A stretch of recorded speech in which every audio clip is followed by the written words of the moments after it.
Alors dans cette vidéo, je vais créer un système de symétrie par node. Donc ici, le premier exemple, on voit qu'on arrive à déplacer un objet et qu'un autre objet bouge d'une manière symétrique.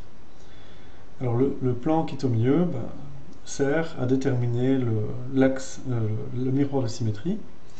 Et donc après ça, on a l'objet qui se déplace autour de ce plane. Alors, au niveau des nodes, qu'est-ce qu'on a ici? Rien que pour la position. Alors, le point 1, c'est l'objet qui est à gauche. Là. Le point 2, c'est l'objet résultant qui est à droite. Alors, symétrie pleine, c'est donc mon axe central de symétrie. Alors ici, on a plusieurs composantes.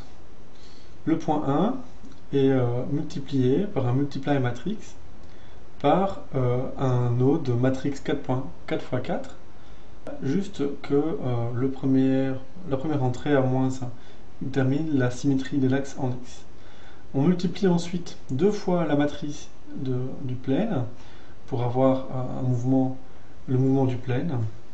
Et ensuite, le résultat est décomposé en position et rotation et appliqué au point 2.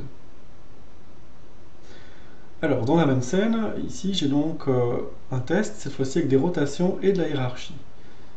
Alors, je remets la rotation du plane à 0. Et ici, on peut manipuler l'objet de gauche, encore une fois, en position, mais également en rotation. On va remarquer que l'autre côté, l'objet, fait bien une rotation symétrique. Donc c'est le cas pour le parent, mais c'est aussi le cas pour l'enfant. L'enfant réagit aussi en axe local en symétrie. Et donc le plane, comme pour la boule tout à l'heure, en fait, agit comme axe, comme miroir de symétrie.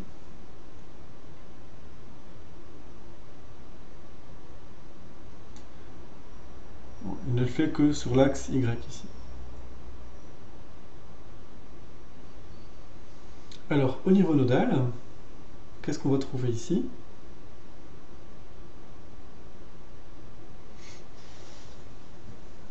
Cette fois-ci, on gère également les rotations et la hiérarchie.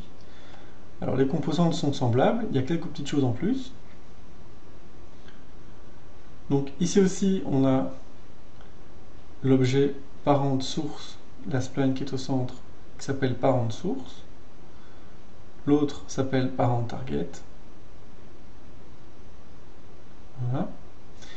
Et on trouve également child source, celui qu'on peut déplacer, et child target, celui qui subit la symétrie centrale.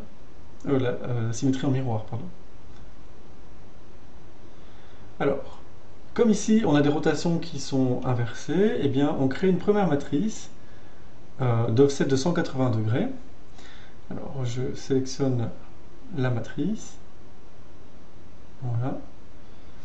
Et donc ici, on a un moins 1 à la première entrée et aussi un moins 1 à l'entrée 22.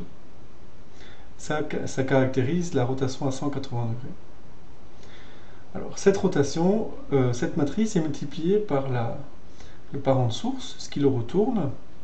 Ensuite, on fait la matrice parent mirror comme tout à l'heure qui est à moins 1 uniquement sur la première entrée, ce qui retourne l'objet en fait. Et puis enfin, on applique deux fois la matrice parent plane. Pour le child source, la différence c'est qu'en plus on applique la matrice inverse globale de l'objet parent pour le replacer par rapport à une position locale, puisqu'en fait on applique au final le résultat à un objet local aussi. Et donc voilà, en plus du point, ici on a les positions, les rotations et également la hiérarchie.